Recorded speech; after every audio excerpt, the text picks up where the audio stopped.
네, 지난주 우리는 좌우편의 강도와 함께 강도처럼 만왕의 왕이신 주께서 십자가에 못 박히시는 장면까지 보았습니다. 저자인 마가는 정말 담담하게 이 십자가 사건을 기록하고 있었고, 그 십자가를 마주하며 그 십자가에 달리신 예수님을 마주하며 어떤 반응을 보일 것인지, 어떤 감정을 가질 것인지, 이런 부분들은 마가복음의 독자들 그리고 우리의 몫으로 남겨두고 있었습니다. 물론 지난주 본문에서 우리는 몇몇 부류의 사람들의 반응을 미리 볼 수 있었죠. 모두가 조롱하고 모두가 비웃는 그런 반응이었습니다. 지나가는 사람들, 종교 지도자들, 군병들 하나같이 예수를 조롱하며 비웃었습니다. 그런데 오늘 본문에서 마가는 이전과는 전혀 다른 또 다른 반응, 그 십자가를 바라보는, 십자가에 달리신 예수를 바라보는 또 다른 반응 한 가지를 우리에게 소개해 줍니다. 네, 오늘 본문은 십자가에 달리신 주님께서 이 땅에서의 숨을 거두시는 장면을 기록하고 있고요. 동시에 마가는 그 십자가를 바라보면서 그 십자가에서 숨을 거두시는 주님을 바라보던 한 사람의 의미 있는 반응을 우리에게 들려주고 소개합니다. 오늘도 이 본문의 말씀을 통해서 우리에게 새롭게 말씀하시는 성령의 음성이 들리기를 소원합니다. 말씀을 통해서 매일 임하는 그런 주의 은혜와는 또 다른 새로운 은혜가 저와 여러분에게 임하는, 말씀의 은혜가 임하는 귀하고 복된 구별된 시간이기를 주의 이름으로 축복합니다. 자, 봅시다. 33절입니다. 같이 읽죠. 시작. 제6시가 되매 온 땅에 어둠이 임하여 제9시까지 계속하더니, 제6시, 지금 시간으로는 낮 12시입니다. 오전 9시에 십자가에 못 박히신 주님이었습니다. 그로부터 3시간의 시간이 흐른 뒤입니다. 그 시간 동안 몸에 박힌, 손과 발에 박힌 그 못을 통해서 온몸에 물과 피가 흘러 나옵니다. 서서히 의식이 흐려질 것이고 서서히 이 땅에서의 숨이 멎어가기 시작합니다. 이제 죽음의 시간, 원래 계시던 곳 하나님의 나라, 그 하늘나라로 돌아가실 시간이 점점 다가오고 있는 겁니다. 그런데 바로 이때 이상한 현상, 이상한 일이 일어납니다. 온 땅에 어둠이 임합니다. 그것도 무려 제9시, 낮 3시까지 3시간 동안 어둠이 임합니다. 물론 여기 표현된 온 땅이라는 이 표현이 지구 전체를 말하는 것인지 아니면 유대 땅을 말하는 것인지는 분명하지 않습니다. 중요하지도 않고 마가의 관심사도 아닙니다. 중요한 건 이겁니다. 생각해 보십시오. 낮 12시부터 낮 3시까지, 오후 3시까지 태양이 가장 강렬하게, 가장 환하게 빛나는 시간입니다. 이 시간에 태양이 그 환한 빛을 잃는다는 것, 그것은 불가능한 일이라는 겁니다. 신의 기적, 하나님의 기적 외에는 설명할 수가 없는 일인 겁니다. 어떤 이는 달이 태양을 가리는 일식, 아니면 사막의 모래바람이 물려와서 일시적으로 태양을 가린 그런 자연현상, 일시적인 어둠이라고 그렇게 해석해 보려고도 합니다. 하지만 이 유대의 유월절 절기는 우리로 말하면 보름달이 뜨는 그런 절기입니다. 보름달이 뜨는 그런 절기이기 때문에 일식은 일어나지 않습니다. 또한 이 계절은 사막의 모래폭풍이 불어오는 그런 계절도 아닙니다. 다른 자연현상으로는 설명할 수 없는 오직 신의 기적 외에는 설명할 수 없는 사건, 현상이 일어난 겁니다. 어둠이 임합니다. 그런데 말씀을 묵상하면서 저는 또 한 가지 그런 생각을 해봅니다. 왜 어둠이 임하게 하셨을까? 왜 어둠이었을까? 그런 생각을 해봅니다. 조금 더 개인적으로 생각하는 건 좀 더 드라마틱한 그런 기적이었으면 더 좋지 않았을까? 누가 보아도 이야, 정말 이 사람 보통 사람이 아니구나, 이야, 정말 신의 아들, 하나님의 아들이었구나 라고 인정할 수밖에 없는 그런 기적이었으면 얼마나 좋았을까? 늦었지만 그때라도 십자가 앞에 무릎을 꿇게 되는 그런 놀라운 기적이었으면 더 좋지 않았을까? 예를 들면 갑자기 하늘에서 큰 우레소리가 나면서 천군 천사가 막 내려오면서 예수님이 십자가를 둘러서 빙빙 돌고 그분을 향하여 막 노래하고 이런 기적이었으면, 그러면 그곳에 모인 모든 사람들이 얼마나 놀랐을까? 그런 기적으로 하나님이, 어둠이 아니라 그런 기적이었으면 예수님의 십자가에 못 박은 그 주동자들, 예수를 십자가에 못 박으라 소리쳤던 군중들, 십자가에 달리신 예수를 조롱하던 그 사람들이 그 기적을 보고 두려움에 벌벌 떨 수밖에 없는, 그 십자가 앞에 엎드려서 살려달라고 생명을 구걸할 수밖에 없는 그런 속 시원한 기적이었으면 얼마나 좋았을까? 그런 개인적인 생각을 상상을 한번 해봅니다. 하지만 하나님의 방법은, 하나님의 일하심은 어둠이었습니다. 해서 왜 어둠이었을까를 한번 생각해 봅니다. 이런 것 같습니다. 예를 들어서 전쟁이나 기근, 심판, 재난, 이런 것 한번 생각해 보십시오. 그리고 그와 관련된 색깔을 한번 상상해 보십시오. 어떤 색이 떠오르십니까? 그림을 하나 보여드립니다. 보십시오. 양 두 개의 그림이 있습니다. 하나는 전쟁의 그림이고 하나는 기근의 그림입니다. 제가 색깔을 뺀 게 아닙니다. 원래 저렇게 보도된 사진입니다. 보시면 전쟁과 기근을 보여주는 그 사진, 어떤 색으로 표현되고 있습니까? 검은색으로, 무채색으로 그렇게 표현되고 있습니다. 이런 겁니다. 어둠은 바로 하나님 아버지의 마음이었던 겁니다. 십자가에 달리신 아들 예수를 바라보셔야 되는 아버지 하나님의 그 아픈 마음, 그 쓰라린 마음, 그 마음이 어둠으로, 검은색으로 드러나고 있는 겁니다. 인류의 죄에 대한 심판을, 그리고 그 심판을 대신 당하고 계시는 아들 예수를 향한 아버지의 마음, 그 마음을, 그 아프고 쓰라린 마음을 어둠으로 표현하고 계신 하나님 아버지인 겁니다. 그 마음이 느껴지시는지요? 새카만 그 하나님의 마음, 아버지의 마음. 가끔 우리도 자녀들 바라보면서 말 안 듣고 그런 고집불통인 자녀들 보면서 너만 보면 내 마음이 새카맣게 타들어간다 라고 그렇게 말하지 않습니까?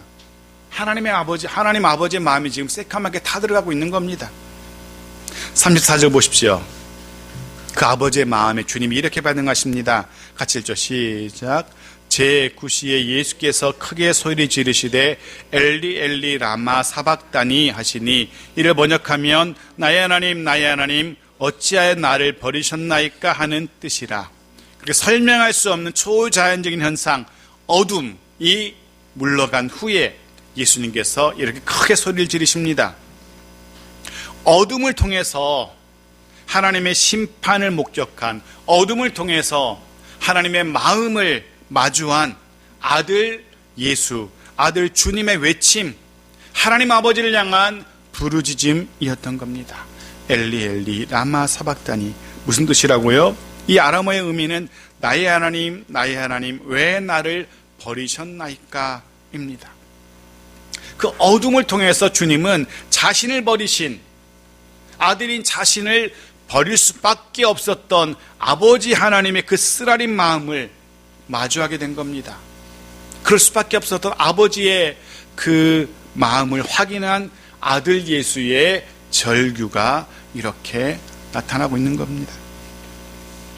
사실 마가가 기록하는 십자가 위에서 하신 예수님의 유일한 말씀은 이건 하나입니다. 마가는 다른 복음서가 기록하는 흔히 가상칠언, 십자가에서 하셨던 7가지의 말씀, 그 중에 단 하나도 기록하지 않고 유독 요 한 가지 말씀만 기록하고 있는 겁니다. 왜 나를 버리셨나이까? 아버지 나를 버리셨군요. 요것 한 가지만 기록합니다. 왜냐하면 마가는 하나님의 아들이신 예수님께서 당하셨던 고난에 집중하고 있기 때문입니다. 그리고 예수님이 당하신 고난 가운데 가장 큰 고난을 이렇게 표현하고 계신 겁니다. 아버지 하나님의 버리심, 아버지 하나님으로부터 버림당하심, 아버지 하나님의 버리심 앞에서 예수님은 가장 큰 고통을 당하고 있었고 그 고통으로 부르짖고 계신 겁니다. 아버지의 버리심을 확인한 이후 주님은 가장 큰 고난 가운데, 고통 가운데 절규하고 있는 겁니다. 이 말씀을 묵상하면서 이미 묵상했던 그 말씀을 기억했습니다. 우리가 살면서 겪을 수 있는 두려운 일들 중에서 가장 두려워해야 할 일 무엇이라고요? 하나님께 버림당함입니다. 우리가 정말로 걱정하고 가장 두려워해야 할 것은 하나님께 버림당하는 일입니다. 더 이상 하나님께서 돌보아 주시지 않는 듯한 그런 순간 경험해 보신 적 있으신지요? 마치 메마른 광야에 홀로 버려진 것처럼 폭풍과 몰아치는 망망대해에서 동력을 잃고 방향을 잃고 이리저리 밀려가는 돛담배처럼 소망이 없는 그런 느낌. 십자가 위에 달리신 주님이 바로 그런 상황이었던 겁니다. 그런 감정이었던 겁니다. 해서 주님은 하나님의 버리심에 대해서 그 쓰라린 고통을 절규할 수밖에 없었던 겁니다. 그 고통을 토해내고 계신 겁니다. 하나님의 버리심으로 인한 부르짖음, 탄식. 또 그런 묵상도 해봅니다. 우리는 무엇 때문에 아파하고 무엇 때문에 탄식하고 무엇 때문에 한숨 쉬고 무엇 때문에 두려워하고 염려하고 근심하고 잠 못 들곤 하는지 여러분 어떻습니까? 무엇 때문에 근심하고 무엇 때문에 염려하고 무엇 때문에 두려워하십니까? 무엇 때문에 잠 못 이루어 하십니까? 대부분의 사람들은 자신이 간절히 원하는 것 이루어지지 않았을 때 그렇게 힘들어하죠. 대부분의 사람들은 소망하는 일들이 뜻대로 풀리지 않을 때 그렇게 힘들어합니다. 사업이 실패할 때, 건강 잃게 되었을 때, 물질적인 손해를 보게 되었을 때, 사람과의 관계가 어그러지고 문제가 생길 때, 그때 탄식하고 한숨 쉬고 근심하고 염려하고 두려워들 합니다. 하지만 정말 우리가 근심하고 걱정하고 두려워해야 할 것은 그런 것들이 아닙니다. 정말 우리가 걱정하고 두려워해야 할 것은 아버지 하나님과의 관계입니다. 아버지 하나님께 버림 당하는 것, 그것을 가장 두려워하고 가장 염려해야 되는 겁니다. 왜냐하면 하나님께 버림당하면 더 이상 소망이 없기 때문입니다. 다른 모든 일들은 얼마든지 하나님의 은혜로 회복될 수 있습니다. 손해본 물질, 잃어버린 건강, 틀어진 사람과의 관계 모두 하나님의 은혜로 다시 회복될 수 있습니다. 하지만 하나님께 버림을 당하면 더 이상 방법이 없습니다. 해서 하나님을 꼭 붙들어야 됩니다. 그래야 살 수 있습니다. 하나님을 가까이 함, 거기에 소망이 있습니다. 우리는 말씀을 기억합니다. 먼저 그의 나라와 그의 의를 구하라는 말씀 기억합니다. 그리하면 이 모든 것을 너에게 더하시리라. 우리는 잘 알고 있습니다. 아멘으로 우리는 화답합니다. 말씀 그대로 먼저 하나님을 가까이 하는 그런 저와 여러분이길 소원합니다. 거기에 소망이 있기 때문에, 거기에 생명이 있기 때문에 그렇습니다. 그래서 주님은 그 가장 고통스러운, 가장 두려운 상황, 하나님께 버림당함의 순간을 맞이하고 계신 겁니다. 주님은 그 버림당함으로 인하여 탄식하고 절규하고 계십니다. 사실 주님은 이미 유대인들로부터 버림을 받았습니다. 심지어 제자들로부터도 버림을 받았습니다. 하지만 지금처럼 아파하지 않았습니다. 사실 제자들로부터 버림당하는 것 참 아파할 만한 일인데 그것 때문에 아파하지 않았습니다. 당연하게 여겼습니다. 하지만 주님은 지금 하나님 아버지께 버림을 당하고 너무너무 아파하시면서 절규하고 계십니다. 왜 나를 버리셨나이까? 그만큼 하나님께 버림당하는 것 아프고 또 아프셨던 주님입니다. 그 절규하시는 주님, 35절 보십시오. 그렇게 절규하는 주님을 바라보는 또 다른 반응이 기록됩니다. 35절 같이 읽죠. 시작. 곁에 섰던 자 중 어떤 이들이 듣고 이르되 보라 엘리야를 부른다 하고. 아버지 하나님의 그 마음에 반응했던, 그래서 절규하던 주님, 그 주님을 바라보면서 또 다른 반응이 기록되는데요. 이렇게 말합니다. 엘리야를 부르네 라고. 이 사람 엘리야를 부른다. 엘리라고 소리쳤던 주님의 외침을 엘리야로 잘못 알아들었던 것 같습니다. 그렇게 생각했던 이유가 있습니다. 유대인들에게는 전설과도 같은 그런 이야기가 있었다라고 합니다. 의인이 고통을 당하게 되면 엘리야가 와서 도와주고 보호해 줄 것이라는 해서 유대인들 중 스스로 의인이라고 생각하던 이들은 자신이 힘든 일을 당하게 되면 엘리야가 와서 도와줄 거야. 그런 믿음이 있었다라고 합니다. 아마도 예수가 하나님 아버지를 그 마음을 마주한 이후에 그 고통 가운데 소리치는 것 듣고 아마도 엘리야가 와서 도와달라고 호소하는 것으로 착각하고 오해했던 것 같습니다.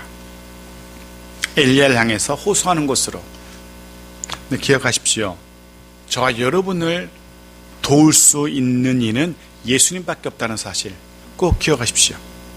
주의 성령만이 우리를 도우실 수 있습니다.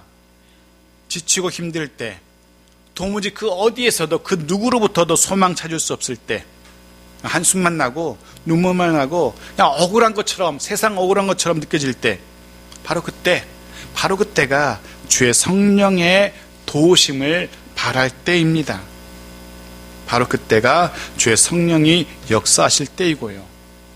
그때가 주님만 바라보고 주님께 호소하고 주님께 부르짖어야 할 때입니다. 다른 사람을 바라보거나 다른 누군가를 무엇인가를 기대는 것이 아니라 주님께 나아가 주님께 호소하는 저와 여러분에게 소원합니다. 36절입니다. 그렇게 절규하는 주님을 바라보면서 한 사람이 달려가서 이런 일을 합니다. 같이 읽어볼까요? 36절 시작. 한 사람이 달려가서 헤멘의 신포도주를 적시어 갈대에 꿰어 마시게 하고 이르되 가만두라 엘리야가 와서 그를 내려주나 보자 하더라. 부르짖으며 절규하시며 점차 이 땅에서 숨을 거두시는 예수님을 향해서 한 사람이 신포도주를 건네줍니다. 앞선 그 몰약을 탄 포도주와 마찬가지로 이 신포도주 역시 두 가지로 해석이 가능합니다. 마취의 효과가 있어서 즉 고통을 줄여주려는 그런 자비의 행위라는 해석이 있고요. 혹은 죽어가는 죄수를 마지막까지 조롱하는 그런 잔인한 조롱이라고도 해석이 되어집니다. 같은 사건을 기록한 누가가 이 모습을 조롱으로 해석하죠. 누가복음 23장 36절 보십시오. 같이 읽죠. 시작. 군인들도 희롱하면서 나와 신포도주를 주며. 네, 정말 잔인하게도 그 고통 가운데 죽어가면서 소리 지르는 그 사람을 향해서 로마 군인들이 끝까지 조롱하고 있는 겁니다. 그런 조롱 속에서 마지막 순간까지, 이 땅에서의 마지막 순간까지 조롱을 당하시면서 주님이 드디어 이 땅에서 마지막 숨을 거두십니다. 37절 같이 읽죠. 시작. 예수께서 큰 소리를 지르시고 숨지시니라. 큰 소리를 지르시고. 마가는 이 소리가 무슨 소리인지 알려주지 않습니다. 큰 소리를 지르셨는데 뭐라고 소리치셨는지 마가는 안 알려줘요. 그런데 또 다른 복음서에서 요한은 다 이루었다 라고 소리쳤다라고 알려주고요. 누가복음에서 누가는 내 영혼을 아버지께 아버지 손에 부탁하나이다 라고 소리쳤다라고 기록하고 있습니다. 무엇이 정확한지는 알 수 없지만 분명한 것은 그렇게 주님께서 이 땅에서 일, 사명 다 끝내시고 아버지 하나님께 자신을 온전히 맡기신 후에 이 땅에서 숨을 거두십니다. 그리고 바로 그때 또 다른 초자연적 현상 한 가지가 성전에서 일어나죠. 38절 같이 읽죠. 시작. 이에 성소 휘장이 위로부터 아래까지 찢어져 둘이 되니라. 성소의 휘장이 찢어진 겁니다. 사실 휘장, 커튼, 이 찢어지는 것, 그걸 커튼이 찢어진 거 그걸 초자연적인 현상이라고까지 말할 수 있을까라는 생각이 들기도 하죠. 커튼이 좀 낡고 오래됐으면 찢어질 수도 있지. 하지만 자세히 들여다보면 생각이 달라집니다. 우선 이 휘장의 두께가 약 2cm 혹은 두꺼운 건 3cm가량 된다고 합니다. 출애굽기는 이 휘장이 가늘게 꼰 배실, 청색, 자색, 홍색 실로 그렇게 만들어졌다라고 기록합니다. 여러 겹의 실들로 짜여진 휘장 커튼이었습니다. 사람이 손으로 찢을래야 찢을 수 없는 그런 두께, 그런 구조, 사람이 찢을 수 있는 그런 구조가 아니었던 겁니다. 유대의 전승은 황소 여러 마리가 옆에서 당겨도 찢어지지 않을 정도로 튼튼한 그런 커튼이었다라고까지 전하고 있습니다. 게다가 사람이 손으로 찢어서, 즉 아래에서부터 찢어서 위로 찢어진 게 아닙니다. 성경은 정확하게 위로부터 아래까지 찢어졌다라고 기록합니다. 분명히 사람이 손으로 찢은 게 아닙니다. 사람의 손으로 찢는 것도 불가능하고요. 게다가 위로부터 찢어졌다는 것은 사람의 행위가 아니라는 것을 분명히 알려줍니다. 이건 역시 어둠처럼 초자연적인 현상, 신이 일으키신 현상, 하나님께서 찢으신 겁니다. 그렇다면 이제 왜 하나님께서 성소의 휘장을 찢으셨는지 그 이유를 우리가 좀 생각해 볼 필요가 있습니다. 왜 멀쩡한 성소의 휘장을 하나님이 찢으셨을까? 히브리서 10장 19절은 이렇게 해석하죠. 같이 읽겠습니다. 시작. 그 길은 우리를 위하여 휘장 가운데로 열어놓으신 새로운 살 길이요, 휘장은 곧 그의 육체니라. 휘장을 주님의 육신으로 표현하고 있고, 그 육신의 죽으심, 찢어지심을 새로운 길이 난 것으로 그렇게 해석합니다. 그렇습니다. 히브리서 기자는 성소의 휘장이 찢어짐으로 인해서 새로운 길이, 예수님께서 십자가에 위해서 자신의 몸을 희생하신 그 몸을 찢으신 것, 그것으로 인해서 새로운 길이 열렸다라고 선언합니다. 이제는 구약의 제사를 통해서가 아니라, 이제는 율법의 준수를 통해서가 아니라 예수님의 죽으심, 십자가를 통해서 하나님께 나아갈 수 있는 새로운 길이 열렸다는 겁니다. 하나님의 임재를 상징하는 지성소로 향하던 그 길을 막고 있었던 휘장이 찢어짐으로 인해서 더 이상 하나님께 나아갈 수 있는 더 이상 어떤 방해물이나 지장이 다 없어지게 되는 겁니다. 커튼이 가로막고 있었던 지성소로 향하는 그 길을 휘장이 찢음으로써 이제는 아무런 방해 없이, 가림막 없이 하나님께 언제든지 누구나 나아갈 수 있게 된 그 새로운 길이 열린 겁니다. 이제는 예수 그리스도를 통해서, 예수 그리스도를 믿음으로써, 예수 그리스도가 십자가 위에서 내 죄를 대신해서 죽으셨다는 것, 그것을 믿음으로, 그 믿음의 고백으로 하나님 앞에 나아갈 수 있는 새로운 길이 열린 겁니다.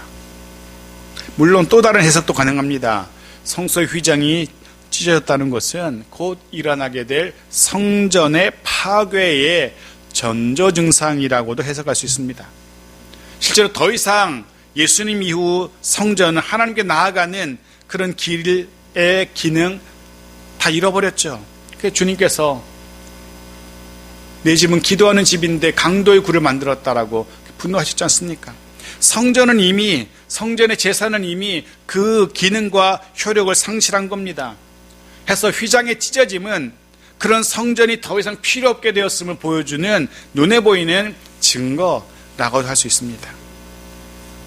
여하튼 사랑하는 성도 여러분, 분명한 것은 하나님 앞에 당당히 나아갈 수 있게 된 저와 여러분이라는 사실을 꼭 기억하십시오. 어떤 종교에서 말하는 것처럼 사제를 거쳐야만 나갈 수 있는 게 아닙니다. 누군가를 거칠 필요 없습니다. 어떤 절차가 필요한 것도 아닙니다. 특별한 건물이나 이런 구조물이 필요한 것도 아닙니다. 언제나 어느 때나 하나님 앞에 나아가야 되는 저와 여러분입니다. 그러니 주저하지 마시고 머뭇거리지 마시고 예수님 십자가 바라보면서 그 십자가를 통해서 하나님 앞에 나아가서 예배하고, 언제나 어떤 때나 하나님 앞에 나아가서 우리의 간절한 소원, 우리의 사정, 속마음 다 털어놓을 수 있는 그런 저와 여러분의 길을 간절히 소원하며 축복합니다. 일터에서 하루를 시작하시기 전에, 잠자리에서 하루를 마무리하시기 전에 언제든지 어디서나 하나님께 나아가시고 하나님께 간절히 우리 구할 것을 구하는 그런 저와 여러분이어야 됩니다. 분명 하나님께서 들으시고 응답하실 겁니다. 자, 마지막 39절입니다. 같이 읽죠. 시작. 예수를 향하여 섰던 백부장이 그렇게 숨지심을 보고 이르되 이 사람은 진실로 하나님의 아들이었도다 하더라. 그렇게 예수님이 십자가 위에서 죽어가는 장면을 목격한 한 사람의 고백이 등장합니다. 이 사람 백부장이었습니다. 이 십자가형, 이 사형을 집행하는 총괄자, 책임자였습니다. 이름은 알려지지 않았지만 이 백부장이 예수님께서 그렇게 숨지심을 목격합니다. 그렇게 숨지심. 뭘 말하는지 정확하지 않습니다. 어떻게 숨지시는 것을 말한 것일까? 정확하게 모릅니다. 초자연적인 현상인 어둠에 대한 언급일 수도 있고, 혹은 그 이전에 불법적인 재판, 그리고 이어지는 수많은 조롱과 모욕에도, 폭력에도 아무런 반응을 보이지 않으셨던, 이해할 수 없었던 예수님의 반응, 그 예수님에 대한 그런 언급일 수도 있습니다. 그렇게 숨지심. 하지만 더 분명한 것은 백부장에게 오늘 이 사형, 십자가형은 사실은 무수히 많이 했었던, 수없이 많이 겪었던, 늘 겪어왔던, 늘 보아왔던 사형 장면 중에 하나일 뿐입니다. 그런데 오늘만큼은 달랐습니다. 이전에 집행했던 십자가형과는 전혀 다른 이 날의 이 사건이 이 백부장의 온 마음을 들쑤셔 놓은 겁니다. 완전히 뒤집어 놓은 겁니다. 무언지 모르는, 무엇라고 설명할 수 없는 감동이 이 백부장으로 하여금 이렇게 고백하게 합니다. 이 사람은 진실로 하나님의 아들, 신의 아들이었구나 라고. 하나님의 아들 예수. 마가복음 전체 주제라고 말씀드렸습니다. 마가가 기록했던 수많은 예수님의 말씀들, 행적들, 이적들, 기사들, 그 모든 것들은 예수가 하나님의 아들이시라는 것을 보여주기 위한 증거들이었습니다. 그럼에도 불구하고 유대인들은, 심지어 제자들조차도 예수가 하나님의 아들이시라는 사실을 깨닫지 못합니다. 그런데 이 마지막 순간, 어떤 의미에서는 이런 면에서 예수가 하나님의 아들이시라는 것을 보여주기 위해서 가르치시고 이적 행하시고 하시는 그 모든 증거들에 대해서, 그 증거들이 실패라고 생각되는, 십자가에 달리시는 순간까지 예수가 하나님의 아들이심을 알지 못했던 이 세상 속에서 그 순간이, 그 마지막 순간에 심지어는 이방인이 예수가 하나님의 아들이시라는 사실을 고백하고 있는 겁니다. 정말 마지막, 흔히 말하는 운동경기에서 버저비터처럼 마지막 순간에 예수가 하나님의 아들이심을 고백하며 그 사실을 온 천하 열방을 향하여 선포하고 있습니다. 십자가에 이르러서야, 그 십자가에 달리신 예수님을 통해서 예수가 하나님의 아들이심을 고백하게 됩니다. 그런 의미에서 십자가는 이제는 부끄러운, 혐오스러운 사형틀이 아니라 이 십자가는 예수가 하나님의 아들이심을 보여주는 하나님의 계시, 하나님의 드러내심의 도구였습니다. 이 십자가는 하나님의 은혜와 사랑이 우리에게 흘러 들어오는 통로가 되는 겁니다. 십자가는 하나님이 감히 하나님을 만날 수 없었던 우리들을 만나주시는 은혜의 장소, 시은소가 되는 겁니다. 십자가는 그런 하나님의 은혜 그 자체인 겁니다. 사랑하는 성도 여러분, 십자가는 예수가 하나님의 아들이심을 보여줍니다. 십자가에 달리신 예수님은 예수님 자신을 통하여 하나님의 은혜가 이 땅으로 흘러오게 되는 도구라는 사실을 우리에게 보여줍니다. 네, 십자가에 드러난 하나님의 그 사랑과 은혜를 꼭 기억하는 저와 여러분이길 바랍니다. 그 은혜와 사랑으로 인해서, 그 은혜와 사랑 안에서 살아가는 저와 여러분이심을 늘 기억하며 늘 감사할 수 있는 저와 여러분이길 바랍니다. 그리고 바라기는 또 한 주간, 아니 이제 2023년의 마지막 달 12월을 살아가게 될 저와 여러분들인데요, 이 십자가를 통해서 드러난 하나님의 그 크신 말로도 할 수 없는 은혜와 사랑이 우리 삶에 가득가득 넘쳐나는 복된 시간들이 되기를 소원합니다. 예수님의 십자가를 통해서 아버지 하나님의 은혜와 복이 우리 가운데 가득 흘러오는, 풍성하게 흘러오는 그런 우리의 삶이길 축복합니다. 오늘 이후로 12월 하루하루 이전보다 더 크고 놀라운 하나님의 은혜와 사랑 안에서 살아가는 우리들의 매일의 삶이기를 주의 이름으로 간절히 축복합니다. 아멘.